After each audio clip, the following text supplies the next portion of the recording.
So we're going to move on to the next part of our work here and talk about the blueprint for educational change and, the foundation of grounding this work in data. So everything that we do at E3, the core of our work is leveraging objective data, but not just to have that data, to drive it to action, to changes in policies and practices. And again, as we look to this time of great change and great opportunity, we want to use this as the foundation for where we go. Before we do that, though, let me start with just a little bit of a history of the blueprint for educational change. So when Sylvia and I were having coffee was the spring of 2006, we actually launched what became E3 Alliance officially in May of 2006. The first 18-20 months of our work were spent doing two things. First, collecting the baseline data. What was really happening? Where were the trends? Where were we getting better? Where were we lying to ourselves and not getting better? Where did we see different opportunity gaps between different student populations? Who was the system serving? Who was the system not serving? We also spent literally thousands and thousands of hours in deliberative dialogues with our community, with students, with families, with teachers, with college presidents. What would the future look like if we had an education system that worked the way that it wanted to? What would success be for our students? Then in 2008, in actually the January of 2008, we brought together leaders from across the region. Every single college president, superintendents, more business leaders than anyone else, civic and political leaders, community leaders. We literally locked them in a room down at the Four Seasons Hotel. We shared with them this foundation of data and research, as well as what our community said. And together, we set our priority goals for education. We spent that spring taking those priority goals and turning them into the first blueprint for educational change, our regional strategic plan to build the strongest educational pipeline in the entire country. And so in May of 2008, we went to the Frank Erwin Center and we had a public rollout of the blueprint. And it was a pretty moving opportunity because what we did was we took down the lights and we took a spotlight on the entire upper deck of the Erwin Center. And that entire upper deck, every single empty chair all the way around represented almost exactly the number of students who had started as freshmen 4 years ago, but would not graduate that year because we couldn't successfully keep them in the system, build the skills that they needed to be successful in college and career and life. So in 2009, we took that, we brought back our community and together defined what are the strategies? How are we going to work together to achieve these priority goals? Who are the partners that need to be part of it? How do we measure success? What's in the numerator? What's in the denominator? When we came back together in March of 2009, our overall high school graduation rate was just about 80%. But students who came from low-income families had a high school graduation rate of just 67%. And we were consistently lower than the rest of the state of Texas in our graduation rate for our low-income students.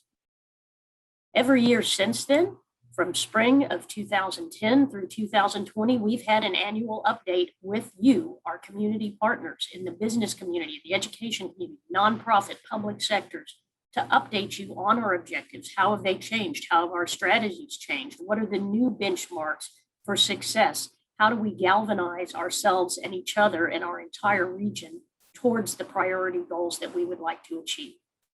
So now, in 2021, it is our 13th Blueprint for Educational Summit, Blueprint for Educational Change Summit, and we have chosen this theme specifically because in this time of great change, in this time of great opportunity, we can't just look back and be mournful about the losses that we've seen. We have to look together forward and say, how do we accelerate change together?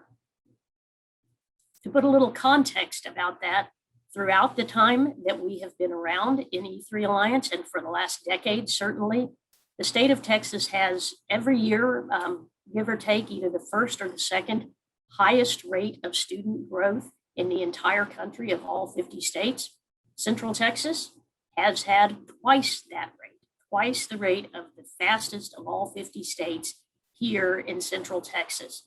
And not just all student populations, but some of the student populations that our system has traditionally been the least successful with, those students who come from low-income backgrounds, our Hispanic students, our English learners are growing at an even faster pace. So our system needs to grow faster than our student population in building the capacity to serve these students well. That's what the blueprint helps us do. It's not just data, it's taking data and moving that to positive action.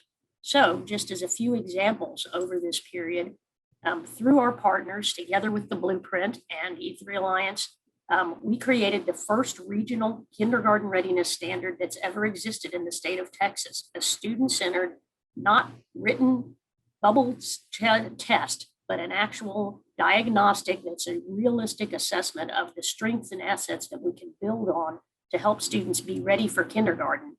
And based on that, we've not just drastically increased our student kindergarten readiness rates until last year, and we'll talk about that, but we have used that data to drive policy changes and in fact to support full day pre-K statewide.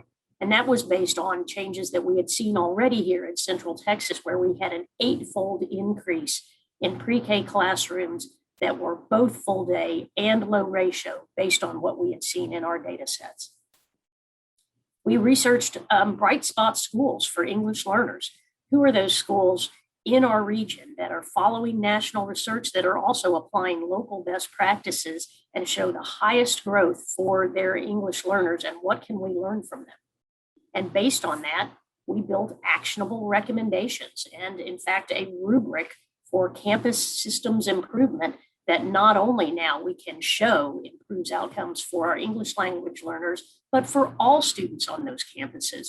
When we provide good systems for good learning and high literacy, it provides opportunities for every single student on those campuses. We've spent a lot of time with support from the Greater Texas Foundation and Michael Susan Dell Foundation, looking at research in mathematics course taking and outcomes. What students do we predict are going to be more successful based on what opportunities in math that they have? And we've made big changes in policies and practices based on those. In fact, we have policy recommendations for school districts across Central Texas that almost every school district now has adopted in order to create higher overall outcomes, but to reduce disparities between different student populations. And we'll talk more on that in just a minute. And then one other example is that we have recognized a persistent decrease in post-secondary enrollment, despite the need to provide greater and greater credentials and opportunities for students to succeed. So together, we've pursued resources and strategies to transform higher education access and success. And that means both locally through, for instance, our Austin College Attainment Network, and again, statewide with the HB3 funding to support post-secondary transitions. So what are some of the data insights that we'd like to share in 2021? And again, I encourage you to look at our website. We're releasing the full report today of the Cradle to Career Continuum. So here are just a few example insights. One, I talked about a little bit before as we previewed it, is understanding who has access to advanced mathematics course taking and what are we doing to improve that. We looked at classes that students were taking in high school, and we found that those who had access to more advanced classes had much greater access in college enrollment, persistence, and success.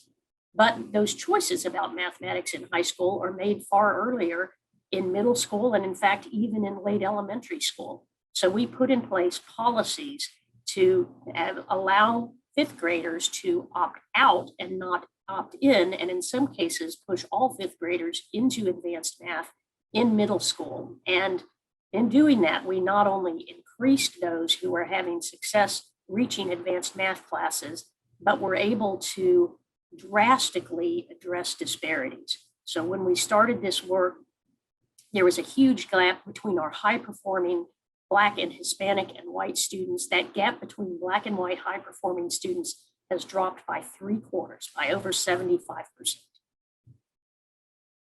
We've also seen some amazing advances in high school graduation rates across the state, but more importantly, here in Central Texas.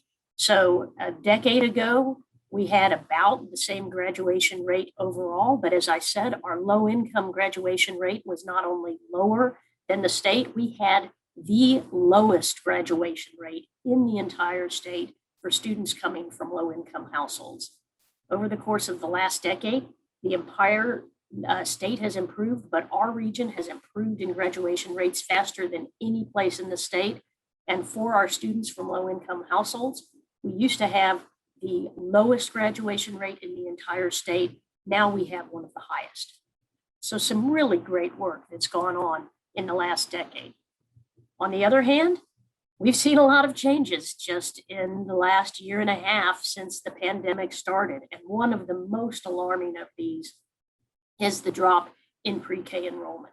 We know from consistent data collection across our region that pre-K makes a huge difference, not just in kindergarten readiness, but lasting difference up to third grade math and reading and beyond. So we need students to have that opportunity that Sylvia had, to have early access to social emotional skills, to literacy, to language and communications, to pattern matching. It's critically important that these skills start in pre-K. Yet, when the pandemic hit and families were afraid to send their children to school, they didn't understand whether online options might be valuable for our youngest students, enrollment dropped significantly. In fact, it dropped about 21% statewide, and it dropped even more, 29% here in our region. And if we don't address the needs of these youngest learners, many of whom lost an entire year of learning, if we don't accelerate change together, we expect thousands more students not to be on grade level at grade 3 just a few years from now. And one other data point I want to talk about is higher education enrollment. This is a big concern of ours across the region and the state, despite the fact that you almost have to have some post-secondary credential, a 4-year degree, a 2-year degree, or a industry certification to have any chance at a living wage. Despite that fact, higher education enrollment has consistently dropped for the state and here in Central Texas for the last 10 years. However, there's a bright spot here. Once COVID hit, we fully expected and everyone predicted that college enrollment would drop even more because of the barriers that families were experiencing, because of so many lost jobs, because students, frankly, didn't want to go to college and experience it in an online experience. The good news is that here in Central Texas, our institutions of higher education worked not just diligently, but worked together and shared practices among one another, worked hard to pull students into that critical post-secondary education. And while the enrollment dropped here in Central Texas by about 2%, the drop was only 1/4 of that we saw statewide. So there are, even in this time of change and great disruption, some bright spots that we can learn from and move forward. So as we move forward, we want to continue to think about our entire continuum, cradle to career, of objectives that we've set as a region, starting with pre-K enrollment as 4-year-olds through kindergarten readiness, 8th grade algebra completion, chronic absences through graduation and post-secondary enrollment and completion. Some of these objectives we won't be able to measure at all this year. Nevertheless, we are continuing to work together to understand what are other proxies, what are other ways that we can look to understanding where our students have gained and where they have lost. What can we build on? What can we as adults do to learn, to be creative, to recognize the resilience that our students have, families, and our teachers have shown, and to build on the strengths that we've seen in ourselves and in our students to accelerate change together going forward. So as you think about this data that we've seen and some positives and some challenges, as you think about what Sylvia shared with us, that we need to state our dreams, that we need to break them down into steps, that we need to ask for help and ask each other for help, which we'll be able to today in order to create opportunities and in order to show the persistence and the relentlessness, which is a core value of E3 Alliance, to make those changes for our systems, not just for individual students, but it is our systems that support the success of those students and can do it at scale. So think about Sylvia's message, think about the data that you've seen, think about what you've seen in your own role and your own experiences as we go to the first breakout to reflect and discuss how we can start to accelerate change together throughout the day.